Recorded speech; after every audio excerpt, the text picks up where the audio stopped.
Hello friends, welcome to Shakti's Knowledge Hub. Myself, Dr. Shakti Sukanya.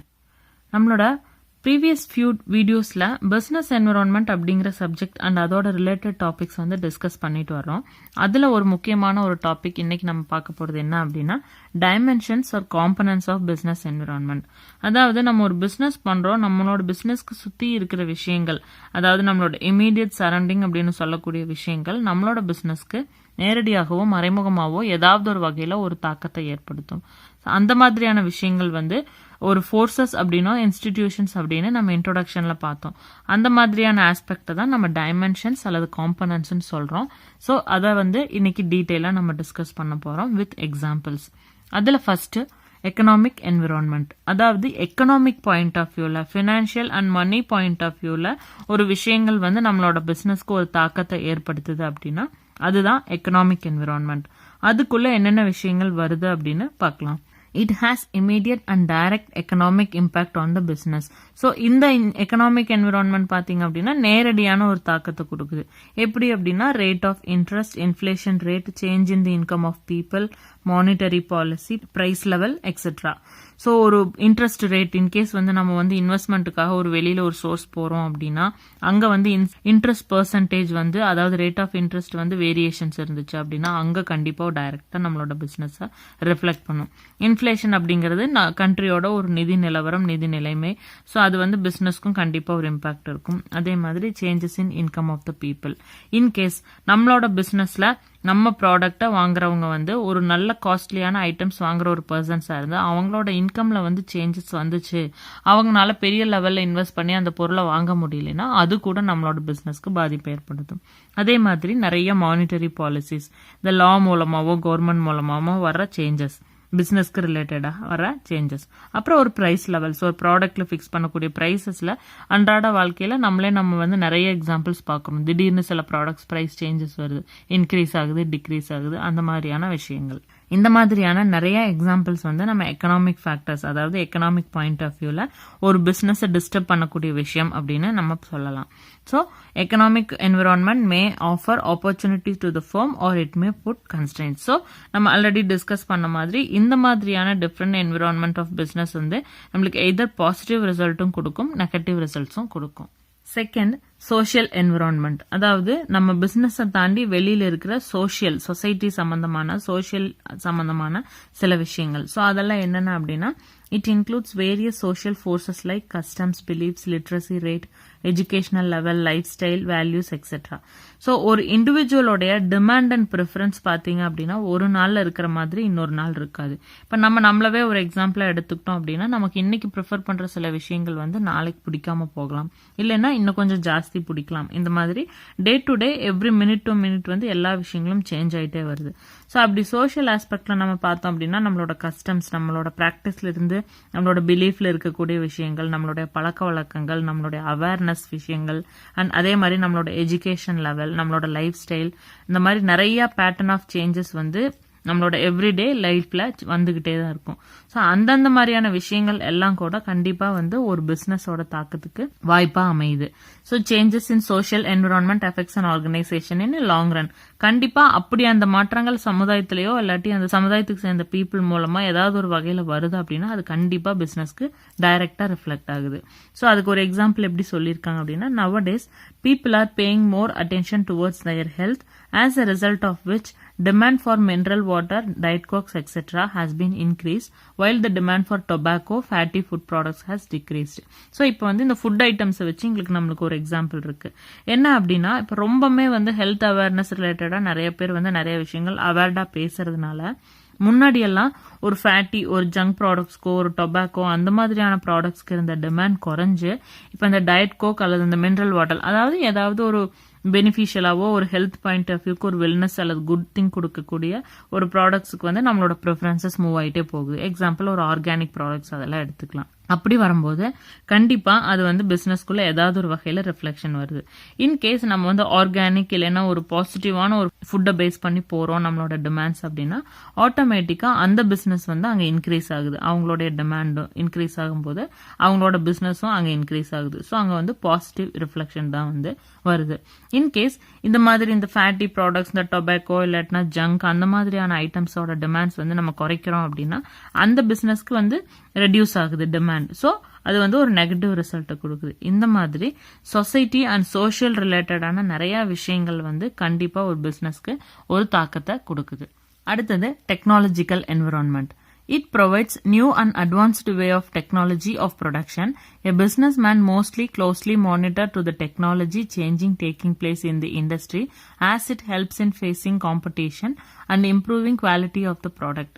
அதாவது ஒரு technology point of வியூல நம்ம இப்போ வந்து ஒரு பிசினஸ் ரன் பண்ணிட்டு இருக்கோம் அப்படின்னா நம்மளோட பிசினஸ்க்கு ரிலேட்டடான எல்லா ஆஸ்பெக்ட்லயுமே நம்ம கான்சென்ட்ரேஷன்ஸ் பண்ணணும். அதுலயும் குறிப்பா டெக்னாலஜி பாயிண்ட் ஆஃப் வியூல கண்டிப்பா நம்மளுடைய ஃபோக்கஸ் வந்து கொடுத்தே ஆகணும்.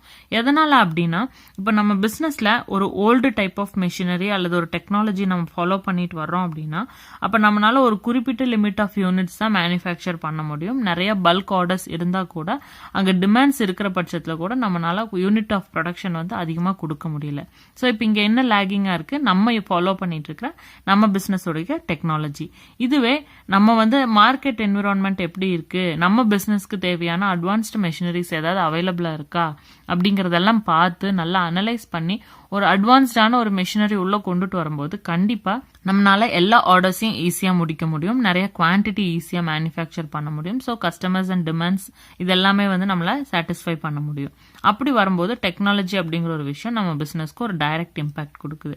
அதுக்கு ஒரு சில எக்ஸாம்பிள்ஸ் கொடுத்துருக்காங்க. அதே மாதிரி எப்படி பப்ளிக் பாயிண்ட் ஆஃப் வியூலயும் டெக்னாலஜி அப்படிங்கிற விஷயம் வந்து ஒரு அட்வான்ஸ்மெண்ட் கொடுத்துருக்கு. ஸோ அதன் மூலமா ஒரு பிசினஸ்ல வர்ற சேஞ்சஸ் என்ன அப்படின்னு தெரிஞ்சுக்கிறதுக்காக இந்த சில examples. Digital watches in place of traditional watches and artificial fabrics in place of traditional cotton and silk fabrics, booking of railway tickets on the internet.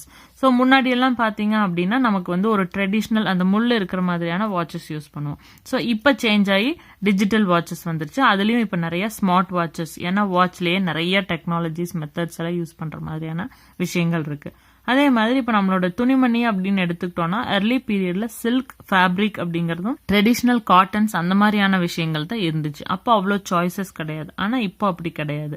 ஒவ்வொரு வெரைட்டி ஆஃப் மெட்டீரியல்ஸும் ரொம்ப கேட்சியாவும் அட்ராக்டிவா இருக்கிறதுனால நிறைய டிமாண்ட்ஸ் வந்து அந்த அளவுக்கு போகுது. ஸோ அப்படின்னா அது என்ன மீன் பண்ணுதுங்கிறது, எவ்ரி இண்டஸ்ட்ரி வந்து புது புது டெக்னாலஜிஸ் இன்ட்ரடியூஸ் பண்றாங்க, புது புது விஷயங்கள் வந்து மார்க்கெட்டுக்குள்ள கொண்டுட்டு வர்றாங்க. ஸோ ஆட்டோமேட்டிக்கா நம்மளும் அதை விரும்ப ஆரம்பிக்கிறோம். அந்த நம்மளோட டிமாண்ட்ஸுக்கு தகுந்த மாதிரியும் இண்டஸ்ட்ரீஸ் வந்து இயங்க ஆரம்பிக்கிறாங்க. இப்போ இன்னும் ரொம்ப பெஸ்டா அண்டர்ஸ்டாண்ட் பண்ணிக்கிற ஒரு எக்ஸாம்பிள் என்னன்னா ரயில்வே டிக்கெட் புக்கிங் வந்து இன்டர்நெட் மூலமா பண்றது. இப்போ நம்ம ரயில்வே டிக்கெட் மட்டும் கிடையாது, ஈவன் நம்மளோட ஏதாவது பர்ச்சேஸ் எல்லாம் கூட ஆன்லைன்ல பண்ணிக்கிறோம். இந்த மாதிரி நிறைய விஷயங்கள் வந்து டெக்னாலஜி பாயிண்ட் ஆஃப் வியூல நமக்கும் பெனிஃபிட்ஸ் கொடுத்துருக்கு, இண்டஸ்ட்ரி பாயிண்ட் ஆஃப் வியூல பெனிஃபிட்ஸ் கொடுத்துருக்கு. ஸோ இந்த மாதிரியான விஷயங்கள் தான் வந்து அபவுட் டெக்னாலஜிக்கல் என்விரான்மெண்ட். அடுத்தது பொலிட்டிக்கல் என்விரான்மெண்ட். ஸோ பொலிட்டிக்கல் சார்ந்த விஷயங்கள், ஒரு பொலிட்டிக்கல்ஸ் ரிலேட்டடான விஷயங்கள் ஒரு பிசினஸ்க்கு நேரடியாவோ மறைமுகமாகவோ ஏதாவது ஒரு தாக்கத்தை கொடுக்குது அப்படின்னா அது வந்து நிறைய விஷயங்கள் இருக்கு. ஒரு ரெகுலேஷன்ஸ் ஆகலாம், இல்லாட்டினா ஒரு ரூலிங் பார்ட்டி அல்லது அவங்க ஃபாலோ பண்ற சில ப்ரொசீஜர்ஸ், இல்லாட்டினா பொலிட்டிக்கல் ஸ்டெபிலிட்டி. சில டைம் எல்லாம் பாத்தீங்க அப்படின்னா அந்த ரூலிங் சேஞ்சஸ் எல்லாம் ஏற்படும், அந்த மாதிரியான விஷயங்கள். ஸோ அது என்னன்னா அப்படின்னா change in political situation also affects the business organisation. So political situation மாறும்போது கண்டிப்பா ஒரு பிசினஸ் ஆர்கனைசேஷனோட திங்ஸும் வந்து எல்லாமே மாறுது. எப்படி அப்படின்னு நம்ம பார்த்தோம் அப்படின்னா political stability builds the confidence among the business community, while political instability and bad law and other order situations of government towards business, type of government, single party or coalition of government affects the businesses. So in case வந்து அந்த political party அல்லது political ruling thingsல வந்து ஒரு stability இருந்துச்சு அப்படின்னா கண்டிப்பா ஒரு பிசினஸ்க்கு வந்து ஒரு கான்ஃபிடன்ஸ் கொடுக்கும், அந்த பிசினஸ் கம்யூனிட்டி வந்து நல்லா இயங்கும் அப்படிங்கிற ஒரு ஃப்ளோ வந்து அவங்களுக்கு தெரியும். இதுவே ஒரு இன்ஸ்டெபிலிட்டி, அதாவது ஒரு நிலையில்லாத சில சேஞ்சஸ் அடிக்கடி வந்துட்டு இருந்ததோ இல்லாட்டினா அதுக்கு ரிலேட்டடான ஒரு ரூல்ஸோ ஏதாவது ஒரு விஷயங்களை அவங்க மாத்திட்டு இருந்தாங்க, இல்லைன்னா ரூலிங் பார்ட்டி எந்த ஒரு ஆஸ்பெக்ட்ல சேஞ்சஸ் வந்துச்சு அப்படின்னாலும் கண்டிப்பா அதுவும் வந்து ஒரு பிசினஸை ரிஃப்ளெக்ட் பண்ணும். ஸோ இன்கேஸ் பாசிட்டிவாக போச்சுன்னா பாசிட்டிவாக ரிசல்ட் ஆகும். இன்கேஸ் சரியாக போகலாம், இன்ஸ்டேபிளாக இருக்குது அப்படின்னா அங்கே வந்து ஒரு நெகட்டிவ் ரிசல்ட்டுக்கான சான்சஸும் இருக்குது. ஸோ இந்த மாதிரியான விஷயங்கள்லாம் தான் வந்து அந்த பொலிட்டிக்கல் என்விரான்மெண்ட். இதுக்கு ஈஸியாக அண்டர்ஸ்டாண்ட் பண்ணிக்கிற மாதிரி ஒரு சின்ன எக்ஸாம்பிள் இருக்குது.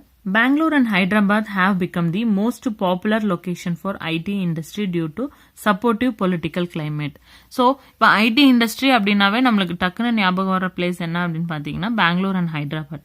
அது எப்படி அங்கே சாத்தியமாச்சு அப்படின்னா ஆரம்பகட்ட பீரியட்ல அந்த ஐடி இண்டஸ்ட்ரி அப்படின்னு உள்ள வரும்போது ஒரு பாசிட்டிவான ஒரு பொலிட்டிக்கல் சப்போர்ட் அண்ட் அந்த பொலிட்டிக்கல் கிளைமேட் அண்ட் என்விரான்மெண்ட் பெட்டராக இருந்த பட்சத்தில் அங்கே வந்து இந்த பெங்களூர், ஹைதராபாத் அந்த மாதிரியான பிளேசஸ்க்கு வந்து ஐடி இண்டஸ்ட்ரி வந்து ஒரு சஜஸ்ட் பண்ணுற மாதிரி போகிற பட்சத்தில் வந்து ரொம்ப அது ஒரு பாப்புலர் லொகேஷனாகவே இப்போ நம்மளுக்கு ஃபீல் ஆக ஆரம்பிச்சிருச்சு. ஐடி அப்படின்னாவே இந்த 2 பிளேசஸ் அந்த மாதிரி. ஸோ இந்த மாதிரி நமக்கு நிறைய எக்ஸாம்பிள்ஸ் நம்மளோட அன்றாட வாழ்க்கையில் நம்ம பொலிட்டிக்கல் என்விரான்மெண்ட்டை பேஸ் பண்ணி ஒரு பிஸ்னஸில் ரிஃப்ளெக்ட் ஆகிற விஷயங்கள் வந்து நம்ம பார்த்துக்கிட்டு தான் இருக்கோம். லாஸ்ட் லீகல் என்விரான்மெண்ட், அதாவது லீகல் சட்டம் சம்பந்தமான சட்டத்திற்கு நேரடியாகவும் மறைமுகமாகவும் தொடர்புடைய பல விஷயங்கள் இருக்கு. ஸோ அந்த ஒவ்வொரு விஷயங்களுமே வந்து எப்படி ஒரு பிசினஸ்க்கு தாக்கத்துக்கு ஏற்படுத்துது அண்ட் அதுக்கு உண்டான சில examples. It constitutes the law and legislation passed by the government, administrative orders, court judgment, decisions of various commissions and agencies. Business have to act according to the various legislations and their knowledge is very necessary. Example, advertisement of alcoholic product is prohibited and it is compulsory to give statutory warning on the advertisement of cigarettes. இப்போ சட்டம் சம்பந்தமான நிறைய விஷயங்கள் இருக்கு. அது வந்து ஒரு government எடுக்கக்கூடிய முடிவுகளா இருக்கலாம், இல்லைன்னா ஏதாவது ஒரு அட்மினிஸ்ட்ரேட்டிவ் அத்தாரிட்டிஸ் மூலமா வர சில ஆர்டர்ஸ், ரூல்ஸ், ரெகுலேஷன்ஸ் இருக்கலாம், அல்லது ஏதாவது சில கேசஸ் மூலமா வரக்கூடிய கோர்ட்டுடைய ஜட்ஜ்மெண்ட் அண்ட் அதோட ரிஃப்ளெக்ஷன் அண்ட் அதே மாதிரி வேரியஸ் கமிஷன்ஸ் அண்ட் ஏஜென்சிஸ், நிறைய கமிஷன்ஸ், ஏஜென்சிஸ், அசோசியேஷன், அத்தாரிட்டிஸ் இந்த மாதிரி சொல்றது எல்லாமே வந்து அந்த லீகல் என்விரான்மெண்ட் அப்படிங்கிற கேட்டகரிக்குள்ள வருது. ஸோ அதன் மூலமா எடுக்கக்கூடிய ஏதாவது ஒரு டெசிஷன்ஸ் ஒரு பிசினஸ்க்கு வந்து ஏதாவது ஒரு சேஞ்சஸ் கொண்டு வருது, ஏதாவது ஒரு வகையில ரிஃப்ளெக்ட் பண்ணுது அப்படின்னா அது அந்த லீகல் என்விரான்மெண்ட். ஸோ அந்த மாதிரி நிறைய ரெகுலேஷன்ஸ் இருக்கு, லெஜிஸ்லேஷன்ஸ் இருக்கு. இது எல்லாமே கண்டிப்பா ஒரு கட்டத்தில் ஒரு பிசினஸ் ஃபாலோ பண்ணி தான் ஆகணும் அப்படின்னா எந்த ஆப்ஷனும் இல்லாம அந்த பிசினஸ் வந்து அதை கடைபிடிச்சு தான் ஆகணும். அப்படி வரும்போது எய்தர் இங்கேயும் சரி பாசிட்டிவா வரக்கும் வாய்ப்பு இருக்கு, நெகட்டிவா வரக்கும் வாய்ப்பு இருக்கு. ஸோ அதுக்குண்டான மாதிரியான சிச்சுவேஷன்ஸை பேஸ் பண்ணி தான் அந்த பிசினஸ் வந்து அவங்க ரன் பண்ண வேண்டிய ஒரு அந்த கட்டத்துக்குள்ள வருவாங்க. ஸோ இங்க ஒரு சின்ன எக்ஸாம்பிள் என்ன கொடுத்துருக்காங்க அப்படின்னா, ஒரு ஆல்கஹாலிக் ப்ராடக்ட்ஸ் எல்லாமே வந்து மேனுஃபேக்சர் பண்றாங்க அப்படின்னா அந்த ப்ராடக்ட்டுக்கு வந்து அட்வர்டைஸ்மெண்ட் கொடுக்க கூடாது அப்படின்னு ஒரு லா கொண்டு வந்தது மூலமா அது ப்ரொஹிபிட் பண்ணப்படுது, அதாவது ஒரு தடை செய்யப்படுது. இதுவே கண்டிப்பா இந்த சிகர்ஸ் அந்த மாதிரியான ஒரு ப்ராடக்ட்ஸுக்கு வந்து ஒரு கம்பல்சரியான ஒரு ஸ்டேட்டுட்டரி வார்னிங், அதாவது ஒரு அவேர்னஸ் வந்து அட்வர்டைஸ்மெண்ட்லயே கொடுக்கணும் அப்படின்னு வந்து ஒரு சட்டத்திலேயே கொண்டு வந்திருக்காங்க. ஈவன் இன்கேஸ் இப்ப நீங்க ஈஸியா புரிஞ்சுக்கணும் அப்படின்னா மூவி எல்லாம் ஸ்டார்ட் பண்ணும்போது பாத்தீங்க அப்படின்னா அந்த மூவியோட பிகினிங்ல சில அந்த ப்ரிகாஷனரி டேர்ம்ஸ் எல்லாம் சொல்லுவாங்க. அதையும் நம்ம எக்ஸாம்பிளா எடுத்துக்கலாம். அட்வர்டைஸ்மெண்ட்ஸ்ல எல்லாமே பாத்தீங்கன்னா என்னதான் அந்த மாதிரியான ப்ராடக்ட்ஸை வந்து அவங்க ப்ரொமோட் பண்ணினா கூட அதன் மூலமா வர்ற விளைவுகள் என்ன அப்படிங்கிறது அந்த பேக்கெட்ஸ், அதாவது அந்த லேபிள்ஸ்லயும் மென்ஷன் பண்ணிருப்பாங்க, அது விளம்பரத்திலயும் அது ஒரு அவேர்னஸா கொண்டுட்டு வந்திருப்பாங்க. ஸோ இதெல்லாமே பாத்தீங்க அப்படின்னா ஒரு பிசினஸ்க்கு ஏதாவது ஒரு வகையில பிளஸ்ஸாவும் இருக்கு, மைனஸாவும் இருக்கு. இது ஒரு சின்ன எக்ஸாம்பிள். இந்த மாதிரி லீகல் ஆஸ்பெக்ட்ஸ்ல ஒரு பிசினஸ்க்கு இம்பாக்ட் பண்ணக்கூடிய நிறைய விஷயங்கள் இருக்கு. ஓகே ஃப்ரெண்ட்ஸ், இதோட நம்மளுடைய இன்னைக்கு டிஸ்கஷன் கம்ப்ளீட் ஆகுது. உங்களுக்கு ஏதாவது ரெக்குயர்மெண்ட்ஸ் இருந்துச்சுன்னாவோ இல்லை ஏதாவது கிளாரிஃபிகேஷன்ஸ் இருந்துச்சு அப்படின்னா ஆஸ் யூஷுவல் அபவுட் பேஜ்ல கொடுத்துருக்கிற மெயில் ஐடி மூலமாவோ கமெண்ட்ஸ் மூலமாவோ எங்களுக்கு தெரியப்படுத்துங்க. இந்த சேனல் இதுதான் ஃபர்ஸ்ட் டைம் பார்க்குறீங்க அப்படின்னா சப்ஸ்கிரைப் பண்ணிட்டு நோட்டிஃபிகேஷனுக்காக பெல் ஐக்கானையும் ப்ரெஸ் பண்ணிக்கோங்க. யாராவதுக்கு தேவைப்படும் நினைச்சீங்கன்னா அவங்களுக்கு ஷேரும் பண்ணுங்க. தடைகள் அதை உடைப்போம், அச்சமின்றி உச்சம் தொடுவோம். தேங்க்யூ ஆல் ஃபார் வாட்சிங். Have a good day. Bye.